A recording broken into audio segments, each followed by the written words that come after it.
خبروں کے سلسلے کو آگے بڑھاتے ہوئے خبر شامل کریں گے لاہور سے، جہاں پر مشیر وزیر اعلیٰ پنجاب صحت محمد حنیف پتافی کی سینئر صحافی حسن عباس بخاری سے پنجاب حکومت کے صحت اور ترقیاتی اقدامات کے حوالے سے خصوصی گفتگو۔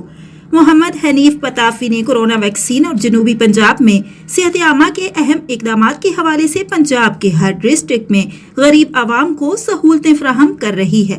ان کا کہنا تھا کہ پنجاب حکومت اس بجٹ میں ترقیاتی پیکج کے ذریعے عوامی پیکج اور مسائل کا حل وزیر اعلیٰ کی ترجیحات ہیں۔ انہوں نے کہا کہ وزیر اعلیٰ کی ویژن کے مطابق پنجاب حکومت نے جنوبی پنجاب کی تعمیر و ترقی کے لیے اہم اقدامات اٹھا رہی ہے۔ دیکھتے ہیں لاہور سے محمد حنیف پتافی مشیر وزیر اعلیٰ کی حسن بخاری سے گفتگو۔ جی، اس وقت میرے ساتھ محمد حنیف پتافی صاحب مشیر وزیر اعلیٰ پنجاب موجود ہیں۔ ان سے جانتے ہیں کہ جنوبی پنجاب میں جو اس وقت 34% بجٹ دیا گیا اس میں کیا کیا ترقیاتی کام رکھے گئے ہیں۔ جی سر۔ جی، بسم اللہ الرحمن الرحیم۔ میں سمجھتا ہوں کہ یہ جو بجٹ پیش ہوا ہے کرونا کرائسس کے باوجود پنجاب گورنمنٹ نے ایک بہترین بجٹ پیش کیا ہے جس میں کوئی نیا ٹیکس نہیں لگایا گیا ہے اور خاص طور پہ سوشل سیکٹر کو اس میں فوکس کیا گیا ہے۔ سوشل سیکٹر میں ہیلتھ اور ایجوکیشن۔ اگر میں ہیلتھ کی بات کروں تو ہیلتھ میں اس وقت ساؤتھ پنجاب میں 6 مدر اینڈ چائلڈ ہاسپٹلس بنائے جا رہے ہیں۔ ڈیرہ غازی خان میں کارڈیالوجی ہاسپٹل بنایا جا رہا ہے۔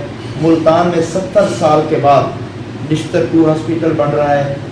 اور خاص طور پہ جو سب سے بڑھ کے وزیر اعظم پاکستان کے ویژن اور وزیر اعلیٰ پنجاب عثمان گلزار صاحب کی ہدایت پہ اس بجٹ میں 80 ارب روپے یونیورسل ہیلتھ کوریج کے لیے رکھے گئے ہیں، جو اب پنجاب کی 11 کروڑ آبادی ہے۔ اس سال کے آخر تک 11 کروڑ کی تمام آبادی کو یہ سہولت حاصل ہوگی کہ وہ پرائیویٹ ہاسپٹل سے 7.5 لاکھ سے لے کر 10 لاکھ روپے تک فری علاج کروا سکتے، پرائیویٹ بہترین ہاسپٹل سے فری علاج کروا سکتے، جس کا آغاز ڈیرہ غازی خان ڈویژن اور سہیوال ڈویژن سے ہو چکا ہے۔ میں سمجھتا ہوں کہ یہ وزیر اعظم کی وہ غریب دوست پالیسی ہے۔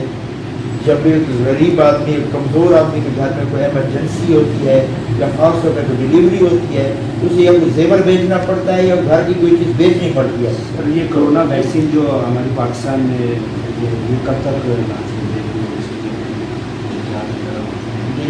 کرونا ویکسین کے حوالے سے میں آپ کو بتاؤں کہ اس وقت پنجاب میں تقریباً 70 لاکھ سے زائد لوگوں کو کرونا ویکسین لگائی جا چکی ہے۔ 700 سے زائد کرونا کے مراکز بنائے گئے ہیں پورے پنجاب میں۔ اس کے علاوہ موبائل ہیلتھ یونٹ بھی ہیں جہاں پہ ٹیچنگ ہاسپٹل سے لے کے یہ بی ایچ یو تک ویکسینیشن سینٹر بنائے گئے ہیں۔ جہاں پہ بی ایچ یو یا آر ایس سی نہیں ہے وہاں پہ موبائل یونٹ بھی بنائے گئے ہیں۔ تو اس وقت میں سمجھتا ہوں کہ پنجاب میں ویکسینیشن کا سب سے بہترین نظام موجود ہے۔ ابھی تک پاکستان نے اپنی ویکسین نہیں بنائی، اس کے ٹرائل جاری ہیں، لیکن ابھی تک جتنی میکسیمم لوگوں کو لگائی جا رہی ہے وہ چائنیز ویکسین ہے۔ جس طرح ابھی دوبارہ دہشت گردی جو سب سے پہلے میں پنجاب پولیس کو مبارکباد پیش کرتا ہوں کہ جو ملک دشمن عناصر جنہوں نے لاہور میں جوہر ٹاؤن میں جو دہشت گردی کا واقعہ کیا، ایک ہی دن میں انہیں ملزم کو ٹریس کر لیا اور انشاءاللہ ان کو قرار واقعی سزا دی جائے گی۔ پاکستان کے جتنے بھی سیکیورٹی ادارے ہیں وہ چوکس ہیں، انشاءاللہ جتنے بھی ملک دشمن عناصر ہیں ان کو شکست فاش دی جائے گی۔ چلو، آپ نے بات کی تھی جنوب